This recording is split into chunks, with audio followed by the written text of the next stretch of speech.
We're here. Here we go.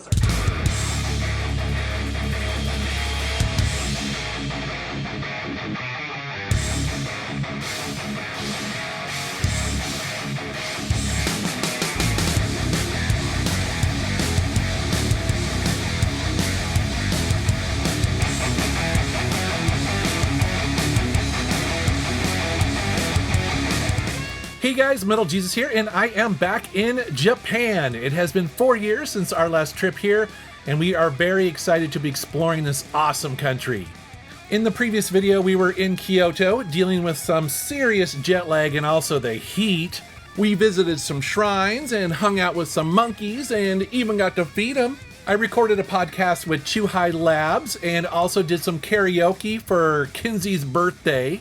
We checked out the 400-year-old Nishiki Market, and we wandered around an amazing bamboo forest. But in this video, we're going to the city of Osaka. We're going to be exploring Dotonbori and doing some sightseeing there, as well as have some incredible food.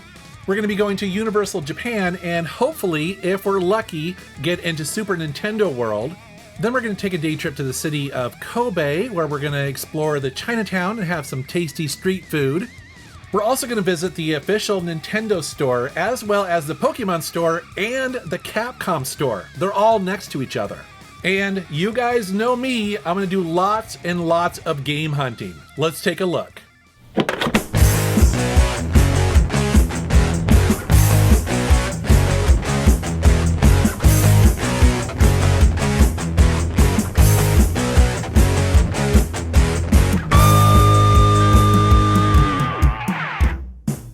All right, so we took a train from Kyoto to Osaka, and when we get to Osaka, we hop into a taxi and head over to our Airbnb. Now, this Airbnb is in a great location. You see it here. It's actually this really big building, and it's right next to this river. It's right on the water. The view is absolutely incredible. But I have to admit, the Airbnb is kind of weird. The layout's sort of odd. Now, it has 2 decent-sized bedrooms so that, Rebecca and I can share one, and Kinsey and Tony can have one. And then there's also this pretty big kitchen and living room area to hang out in, which is great. But it has this kind of weird vibe because all of the rooms are kind of disconnected from each other. I don't know, it's hard to explain. I mean, it's not terrible. We got it for a good price. But there is the one thing where the doors are super low. You see me standing here, like, I almost brained myself going through every single door. I'd always have to remember that I have to duck all the time. Again, not the worst situation. We got a good deal on it, but just be aware that when you're booking Airbnbs, you're going to want to kind of pay attention to the little details and really look at the photos before you commit. That said, we are very excited to be here. We immediately unpack all of our stuff and head over into the Dotonbori touristy area. This is the area of Osaka that you kind of see all the time in travel videos, and for good reason, because it's so cool looking. There's people and life everywhere here. Everywhere you look, there is something that you've just never seen before, or something that you are trying to figure out what it is or what it does. It's really neat. When I was planning this trip with Kinsey, she asked me some of the things I would definitely want to do while I'm here. And an easy one for me is that I wanted to have really good ramen while in Japan. And in this area, we found this ramen place, or I should say Kinsey actually found it, but it's one of those kind of places where people line outside the door. It's not very big, but it is so worth it. Now, if you are somebody who's only had kind of instant ramen that you get at the supermarket here in the United States, and you've never had really good quality Japanese ramen, you must try it. It's completely different. It's so much better. And these restaurants are full of activity too. You come in the door, they greet you, there's all this energy and excitement. You get down, you eat, you just have a great time. However, we need to go to bed a little bit early because tomorrow is unsure. Today we're going to Universal Studios Japan. And hopefully that means also Super Nintendo World. Hopefully. So we gotta look at your skirt. Ta-da! Oh yeah. So cute! Oh, I didn't see Tony's. Old school, baby. Rock and roll! The next day, we get up really early to catch the train to Universal Japan theme park. And the reason why we got up so early is because we don't have a reservation for Super Nintendo World. See, the problem is that if you want to get a reservation for that, usually it's booked out weeks, months, a long time in the future. However, there is a hack. If you get there early on a weekday and it's not oversold, you might actually be able to get in within the first hour.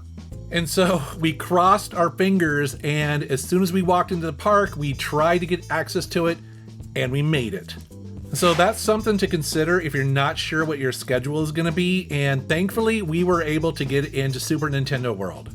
Now the first thing you're going to do when you get in is you're going to want to get one of these bracelets. I think they're only like $4 or something like that, and there's a bunch of them depending on which character you want to be.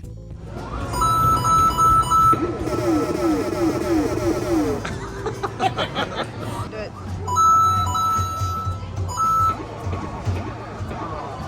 You timed it out. Basically, it allows you to track your activity throughout the park. You can use the app to track all of this stuff in real time. There's a lot of obvious activities like rides, but there's also a lot of hidden things to discover.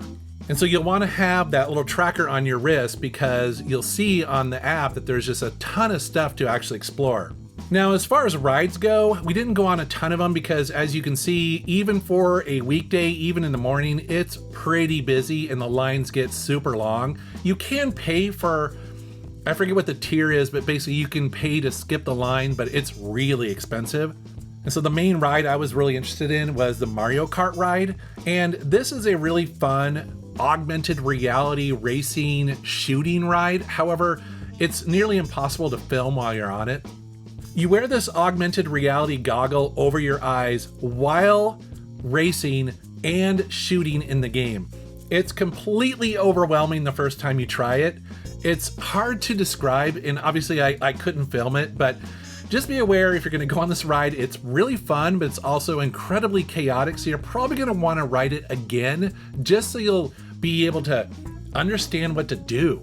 The other thing I was really excited to try here was the official Nintendo restaurant, and this was super fun. Basically, everything that you order has some sort of Nintendo theme attached to it. And so you see a lot of that food here that we had for lunch, and everyone got something a little bit different.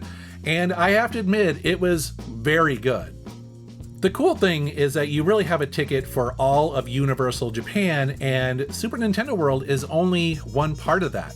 And so while we're here, we also checked out Harry Potter World, which is a place that I've never visited before. My wife Rebecca had, actually. She visited in Florida a couple years ago, but this is my first time checking it out in any of these theme parks, and actually it was pretty neat, I will say. And then later on, we visited Jurassic Park. Welcome to Jurassic Park. Basically, it was an entire day just walking around Universal Japan. There was a ton of stuff to see and do here. I don't go to amusement parks like this very often, or theme parks. I've only been to Disney World once, and that was probably like 10, 15 years ago. And so this was a real treat for me. I'm glad we were able to do this while visiting in Japan because it's just a little bit different. You know what I mean? It was really fun. Although I have to admit, towards the end of the day, it was also getting very, very crowded. Now that there is a Super Nintendo World down in California, which is obviously closer to me, it'll be interesting to go visit that one day and also take those wrist straps with me. Later that evening, we got an idea just how quickly the weather can radically change on us. So we were going to go to try to meet up with Kinsey, and yeah, it's a torrential downpour. And no Ubers are available. 0 cars. And people think it rains in Seattle. Not like this. It's hilarious. We were supposed to meet up with Kinsey and Tony at a bar, but before we could get going, we saw this crazy storm roll in with lightning and just a torrential downpour.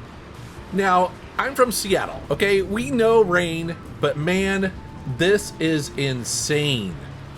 There was barely anybody in the streets. It just felt like most of the city just quickly shut down.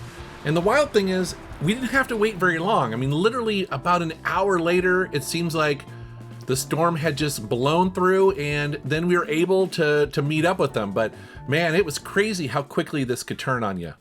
All right, the next day we are amped up to do some video game hunting. But first, since I'm kind of in a Nintendo mood, I think it's time to visit the official Nintendo store. And I have to admit, I didn't know what to expect here because I had heard that there's a really good Nintendo store in New York City, but I've never been, and I didn't know what to expect. I mean, you know, I thought, well, it'll probably be okay. No, this store is amazing. The first thing I really noticed was, man, they had a lot of stuff pointing to their history, like their retro history. Like they had these collectible Super Famicom cartridges, and also they had the Famicom discs, which I thought were really cool. They also had entire sections of the store dedicated to specific Nintendo franchises. This is actually a pretty big store, and you see as I go through here, there's sections dedicated to Animal Crossing. There is an entire section dedicated to Kirby. There was just everything here. Obviously Nintendo and Mario, everything you would want as a Nintendo fan, you can find here. Since I'm such a big Kirby fan, I actually picked up the biggest Kirby plushie I could possibly fit into my luggage. They actually had a bigger one, but I really couldn't do that one. So I got a couple Kirby plushies, and I also picked up an Animal Crossing laptop bag for Kelsey. Right next to the Nintendo store is the Pokemon store. Now, admittedly, I'm not really that much into Pokemon. I've only played a handful of games. I played Pokemon Fire Red back in the day. And so I really wouldn't consider myself a super fan, but it is neat being in a store that's dedicated 100% just to Pokemon. And this place was really popular. I did notice that they had some seasonal stuff for fans of the game as well. But that wasn't the only thing I was interested on this floor. There's also a Capcom store and cafe. They had a lot of Biohazard stuff, which is what they call Resident Evil over in Japan. They also had a bunch of Monster Hunter stuff and a ton more. It wasn't a huge store, especially compared to Nintendo and Pokemon, but still pretty cool, especially if you're a fan of, Capcom like I am. All right, our day is just getting started, so we're gonna head to Den Town, which is a part of Osaka that's dedicated to like video games, high-tech stuff, anime, manga. It's here where we stopped in a Suragaya, which is a store that I have visited in the past. And man, it was packed. There are just so many games in here stacked from the floor to the ceiling. And a lot of them I haven't seen before. That's the amazing thing about game hunting when you go to Japan. However, it is important to know that when you're in a big city like this, especially in a really popular part of town, these stores know what things are worth. And so while you will be able to find things that are fairly hard to find, you are going to pay for them. For instance, I found a copy of a game I've been looking for quite a while called The Adventures of Little Ralph for the PlayStation 1. Now, they had it for 549,000 yen, which with the exchange rate actually works out to be about $370. That's a lot of money for a game, I get it, but this is a game that if you were to try to get it in the US, you could pay significantly more for that. So again, I'm getting that 30% off and I'm not paying shipping, so I jumped at it. We also did some game hunting at a couple other stores that were pretty close by, and it was weird, man, because I was getting a serious case of deja vu, because I visited here, this exact street, about 4 years ago. But I did notice that, at least during that time, some of them have actually changed ownership. I have a list of Japanese exclusive Switch games that I'm looking for, and I was able to find actually 2 of them at this store here. This is a Suragaya. So I found the Tiger Heli collection as well as the Zero Wing collection. I don't think these have come out in the States yet, and since I was able to get them at such a good deal, and they're shooters, so it doesn't really matter if I can, read Japanese or not, I jumped on them. I also found several Japanese exclusive Xbox 360 games. Those are some that I'm actually looking for because they're kind of fun to collect. Japan did get a couple that no other area got, so when I see them, I jump on them. And by the way, guys, I will share every game I picked up in Japan in more detail in a dedicated video coming up soon. And speaking of video games, this is a good time to mention the sponsor of this Japan video. That is Cygnus Entertainment, created by the original founders of Sierra Online, Ken and Roberta Williams. They released the Colossal Cave 3D remake about a year ago, and while they are excited to bring the classic text adventure to a whole new audience, they did receive a bit of criticism and feedback from players and reviewers like me. Instead of abandoning the game, however, they took the feedback and worked for the past 9 months enhancing the game for a brand new version 2.0. The game's visuals have been greatly enhanced with better textures. There's also real-time lighting and shadows, as well as better animations to the characters. They've also updated the audio, they've added new tips within the game, there's a brand new autosave feature, as well as more map options, and they snuck in some Easter eggs and a ton more. Back when I originally reviewed it, you could tell that a lot of passion and pride went into their version of Colossal Cave 3D, but they weren't just satisfied leaving the game as is. They wanted to take the feedback and make the fans of the original game proud. So, if you haven't played the game yet, or maybe you played it originally and thought a bit more work could have gone into it, well, now is the time to check out the brand new 2.0 version. I'll put a link in the video description below, and I want to thank Cygnus Entertainment and Ken and Roberta for sponsoring this video. So, Kinsey, where are we? We're in Shinsaibashi right now, And that's in Osaka. in Osaka. And what Osaka. are we gonna do for lunch? So Osaka's known for takoyaki, okonomiyaki, all kinds of amazing Japanese treats. So we're getting Mexican. Woohoo! And margaritas. When I talked to Kinsey and I asked her what she misses most while living in Japan, her answer surprised me. She said Mexican food, specifically the kind that we get in the US, like Taco Bell. I was like, you don't have Taco Bell there? I mean, it seems like such a big country you would have it, but they've only got a handful of Taco Bells, and she's like, they're kind of just not the same. And so I was kind of curious. I was like, all right, well, show me what Taco Bell and other Mexican restaurants are like in Japan. And so, yes, we went to Taco Bell for lunch in Osaka, and yeah, she was right. It was just a little bit different. I couldn't quite put my finger on it, but I guess it just had a little bit of a different seasoning, a different flavor, and I thought it was odd that instead of nacho chips, they gave you these things that looked like potato chips. And then another Mexican restaurant that we visited, again, it was good, but it was also just a little bit odd because they served it with mashed potatoes and shredded carrots. And I know how silly this sounds, flying all the way to Japan to try Mexican food, but to Kinsey's point, when you live over there, you then do miss stuff from home. And so it was interesting experiencing the differences. As we got back towards our Airbnb, we stopped into one of our favorite bars in all of Osaka, and that is the Space Station. This is a tiny bar that basically is just dedicated all to video games and having a drink and hanging out. You can see here, it doesn't hold very many people. So, you know, if you get there on certain nights and you might not be able to get in, you might want to come on a weekday. But it is really cool to be able to just walk up, play an old video game. I saw that Tony here actually was able to beat Mario, and I think he only died once.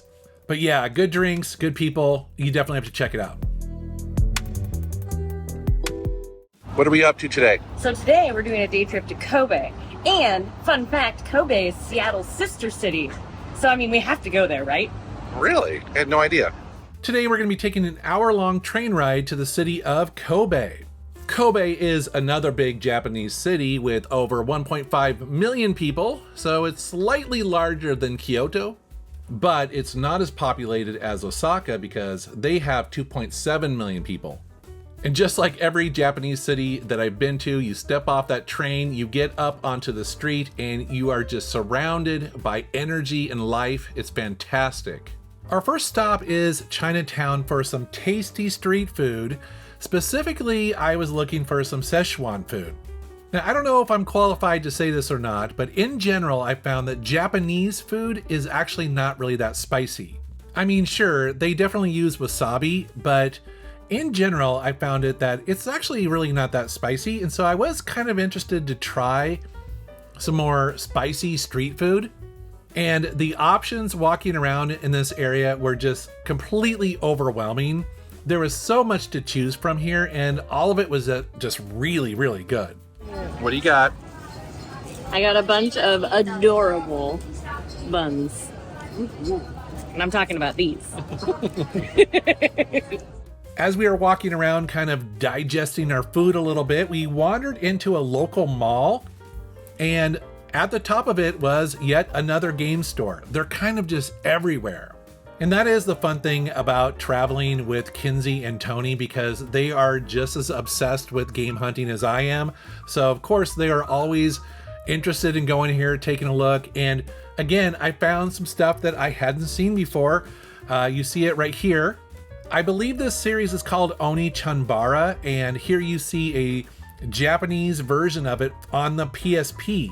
And we found a couple other game stores in the area, wandered in there, found some really cool stuff, and like I said, I will share all of my Japan pickups in the final video of this series, because I'll go into more detail then, and you're definitely going to want to be subscribed.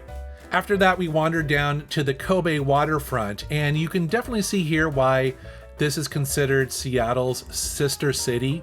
This is a really big public park next to the waterfront, and it was just so beautiful. So do I think Kobe is worth visiting? I would say yes. It's less than an hour train ride from Osaka, and I think it only cost us like $4 to go. And while it is a large city, you kind of are off the beaten path when it comes to tourism a little bit. And as you can see from this footage, it's just a beautiful city, and you can easily do it as a day trip. Getting back to Osaka, I did want to do a little bit more sightseeing, and Kinsey highly recommended, I'm so glad she did, and that is the Osaka Castle. This place is pretty wild. It's in the middle of the city, and it is a massive castle built back in 1583. Now, they've had to rebuild this thing because of wars and a couple fires over the centuries. However, walking in here is like stepping back in time. I think the coolest part is, again, in the middle of the city, you have these massive stone walls and these moats filled with water surrounding this castle. Now, there is a museum on the inside. However, because it's so popular, there is a line, and so we didn't actually go in there. But don't worry, because actually just walking the grounds outside of the castle is really interesting too.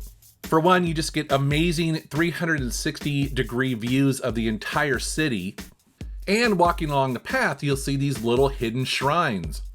I guess this castle played a significant role in unifying Japan.